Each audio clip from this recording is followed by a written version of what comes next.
Section 6.2 Kirchhoff Laws. There are two Kirchhoff laws, the Kirchhoff current law and the Kirchhoff voltage law. Together is called the Kirchhoff laws. Kirchhoff laws together is a handy method. We use them to apply for a complex circuit to figure out the voltage drops on every quantities and also the current in each branch. A complex circuit means a circuit has more than one loop, such as a circuit like this. Of course, Kirchhoff laws can still be used to figure out a simple circuit, which is a circuit that has only one loop. The order of the laws is not important. We can study the Kirchhoff current law, KCL, or Kirchhoff voltage law, KVL. So how about let's begin with learning KCL, the Kirchhoff's current law. The picture here shows the Kirchhoff current law. The box to the left shows all the branches bring the current into that junction node in the middle.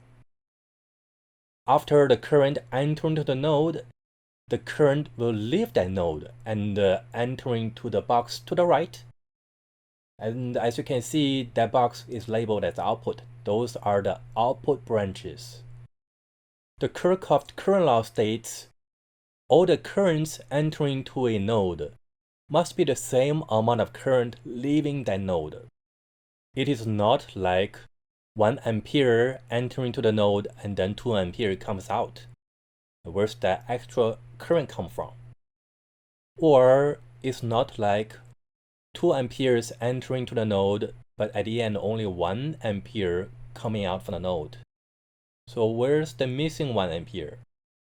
Maybe one analogy is like a person drinks 1 liter of water.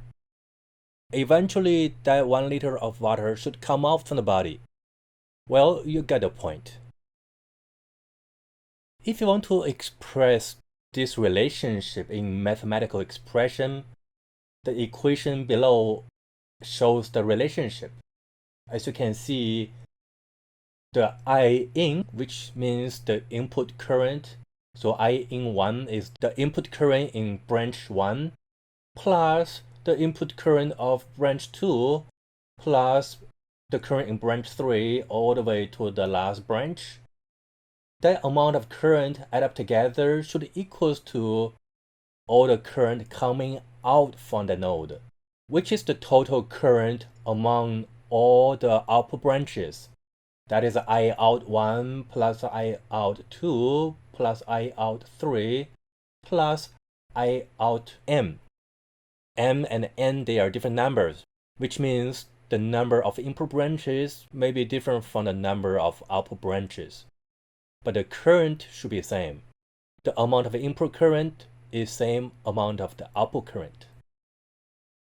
So let's use a different picture to describe the same thing, the Kirchhoff current law. Here, the blue branches indicate these are the input branches. Those wires bring the current into the node, and the orange wires means the current coming out from those branches. The total current entering into the node should be same amount of current leaving the same node. And as you can see, we have the same expression here. Here has another analogy. It's the water pipeline system. Let's just focus at this region of the system.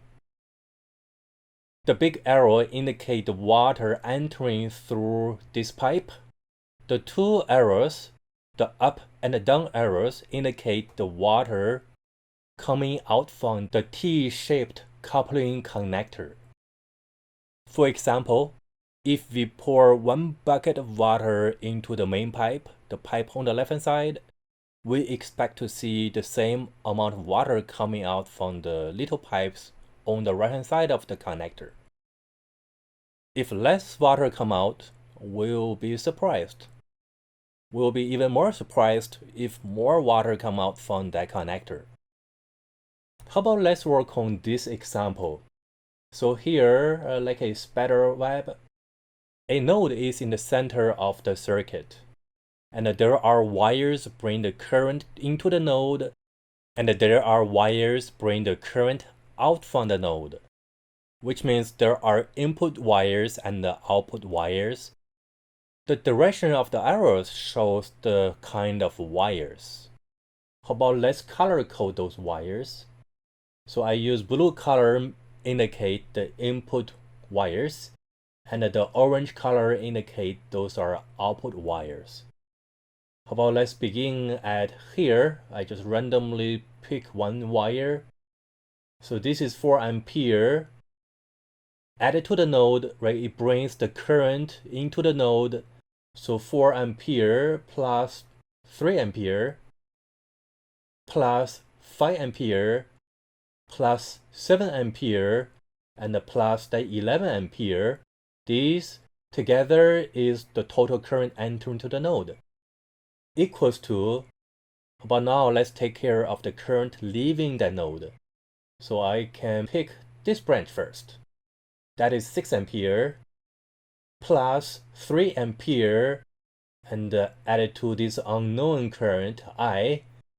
So we have all this bunch of numbers and one unknown variable. We can find the I. The blue numbers are the input current. If we add them up, that is 30 milliamperes.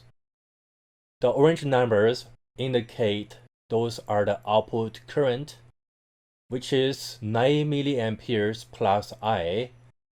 We can simply apply algebra to figure out I, and I equals to 21 milliamps. So this is Kirchhoff current law, KCL.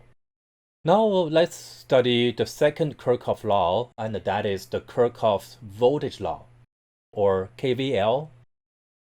KVL states for a closed loop, a closed circuit, the total voltage provided by the source equals to the total voltage drops on all the resistors in that closed circuit. If this is confusing, there is another way to look at it. That is, if we add all the voltages in the system, including all the voltage drops and all the source voltages, the net voltage of the system equals to 0 volt. And that is the second expression here. My personal favorite expression is the second one. For example, for a closed circuit, there are n voltages. If we add them up, the sum equals to 0 volt. Let's look at this circuit. This circuit has one source Vs and 3 resistors. They are R1, R2, and R3. The voltages of the 3 resistors are V1, V2, and V3 corresponding to R1, R2, and R3 respectively. Apply KVL. Vs equals to V1 plus V2 plus V3, which means the total voltage provided by the source should equals to all the voltage drops together. Or the source voltage subtract V1, subtract V2, and subtract V3, that equals to 0. The net voltage of the system equals to 0 volt. Let's take a look at this example. Here has one circuit with one source, Vs equals to 10 volt, and 3 resistors. The voltage drops on R1, the V1 equals to 2 volt. The voltage drops on R3, V3 equals to 5 volt. And we want to find out V2, the voltage drops on R2. So how about now, let's use KVL to set up the equation.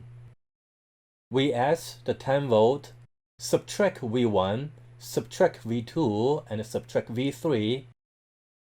The net voltage of the system equals to 0 volt. And then let's apply algebra to rearrange the equation. So it's the equation for V2. After rearranging the equation, right, we move V2 to the left. So V2 equals to 10 volt, subtract V1 and subtract V3. Next, substitute the numbers into V1 and V3. So V2 is 10 volt, minus 2 volt, and minus 5 volt. Therefore, V2 equals to 3 volt.